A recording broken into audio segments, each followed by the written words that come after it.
Na segunda parte desta aula pública, é a vez do público da Universidade Federal do ABC em São Bernardo do Campo fazer perguntas ao professor Gilberto Rodrigues. Quando a gente está falando de refugiados, nós estamos falando de pessoas atingidas, vítimas de conflitos que ocorrem em países periféricos do mundo. No entanto, as armas que são utilizadas nesses conflitos são produzidas por países centrais do planeta. Então, as pessoas estão guerreando na Síria, na Líbia, em vários outros pontos de conflito no mundo, com armas fabricadas nos Estados Unidos, na França, na Inglaterra, na Rússia, Israel, no Brasil talvez um pouquinho. A minha pergunta é o seguinte: não seria correto que os países que produzem essas armas e, portanto, estão lucrando com as guerras no mundo, que eles tivessem uma certa responsabilidade também pelo que acontece?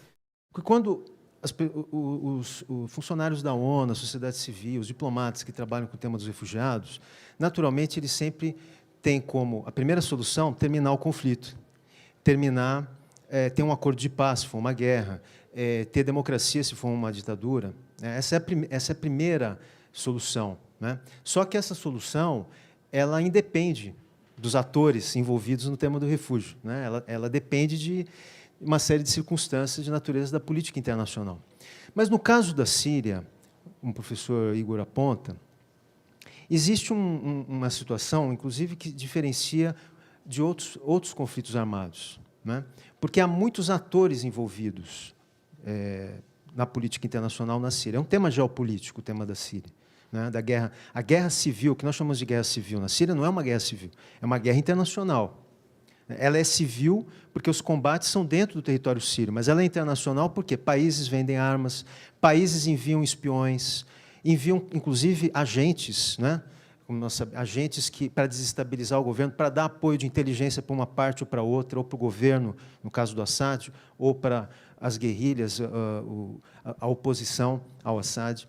Inclusive, essa venda de armas irresponsável, que foi feita por diversos países ocidentais, foi uma das razões pelas quais surgiu o Estado Islâmico, o ISIS, que se apropriou dessas armas. Muitos deles deixaram de ser combatentes para cerrar fileiras com o chamado Estado Islâmico, quer dizer, uma nova formação, com aplicação ultra-radical do Alcorão, inclusive aqueles e aquelas que professam o islamismo dizem assim: isso não tem muito a ver com o islamismo, isso é uma coisa muito radical. E sim, tem uma responsabilidade, inclusive em receber refugiados, eu diria. Digamos, um dos pleitos que as Nações Unidas, talvez não de forma direta, porque aí temos todo o ritual diplomático, da linguagem diplomática, que não permite, muitas vezes, a responsabilização direta, é dizer: olha, a Europa tem, sim, uma responsabilidade em receber mais refugiados. E alguns países têm mais do que outros, ainda que a Convenção da ONU fale em não haver excessivo ônus sobre uns países em detrimento de outros. Mas, se alguns países estão contribuindo para gerar refugiados no país de origem, então há uma responsabilidade. Do ponto de vista de compensações, de indenizações, isso pode, eventualmente, ser obtido em tribunais internacionais. Mas eu creio que, enquanto a guerra continua, é difícil. Normalmente, os países não tentam.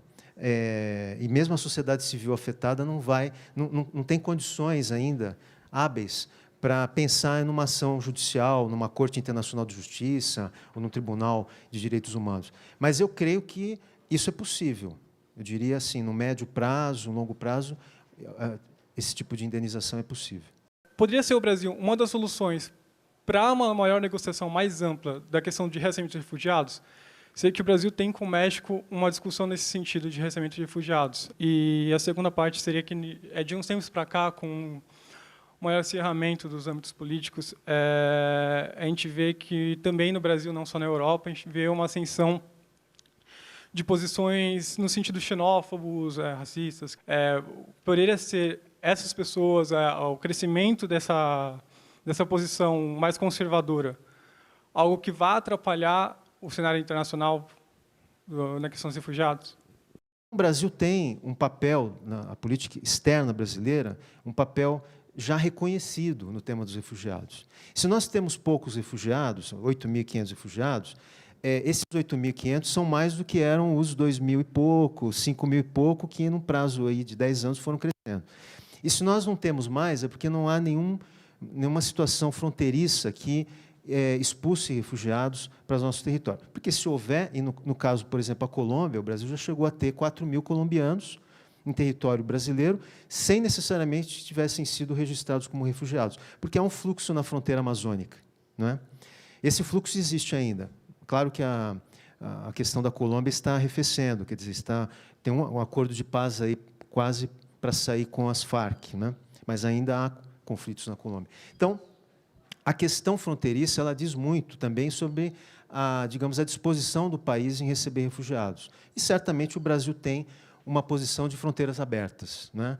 Seria muito fora, digamos, de uma certa linha de continuidade da política externa brasileira nesse campo, que o Brasil fechasse fronteiras para algum país, impedindo que entrassem refugiados.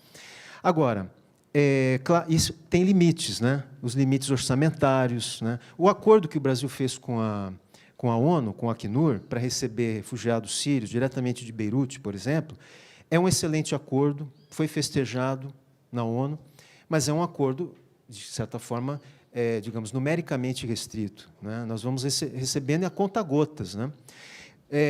Agora, por exemplo, uma situação semelhante à do Brasil, o Canadá, o novo governo canadense, Partido Liberal, né? Que assumiu o poder, primeiro-ministro Trudeau. O Canadá está recebendo 25.000 sírios. Por quê? Porque a capacidade de recepção, inclusive orçamentária, do Canadá é maior do que o Brasil. Então, nós gostaríamos que o Brasil pudesse receber mais, não apenas sírios, mas de outros países. Um dado importante que sempre é destacado pela diplomacia brasileira é o número de nacionalidades que o Brasil tem. É o país que maior número de nacionalidades tem em termos de refugiados. Hoje está em torno aí de quase 90 nacionalidades diferentes. Então, às vezes, tem países que recebem milhões de refugiados, mas só de uma ou duas nacionalidades. E nós, apesar de poucos, temos uma... O que revela o quê? Revela a tolerância, revela um acolhimento maior, né? Culturalmente, parte do Brasil. Agora, a segunda parte da sua pergunta. É difícil a gente prever o que irá acontecer, né, aí nos próximos meses e se houver mudança de governo no Brasil, de forma golpista ou não, né? Por quê? A política externa do país, claro que ela é influenciada pelo governo, mas existem certas áreas da política externa que, até para que o país possa manter alguma credibilidade, alguma reputação, precisa ser mantida. E eu entendo que a política de direitos humanos e a política humanitária não deveria ser alterada e espero que não seja alterada por qualquer que seja o governo que esteja aí.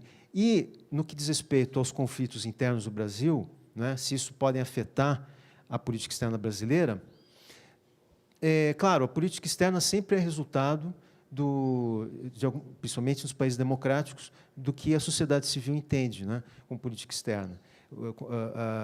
Entende como uma representação da sua própria política interna. Mas eu entendo que nós ainda não estamos, espero que não avancemos para além de uma certa margem onde a política externa seja afetada por essas polarizações que a gente vive hoje.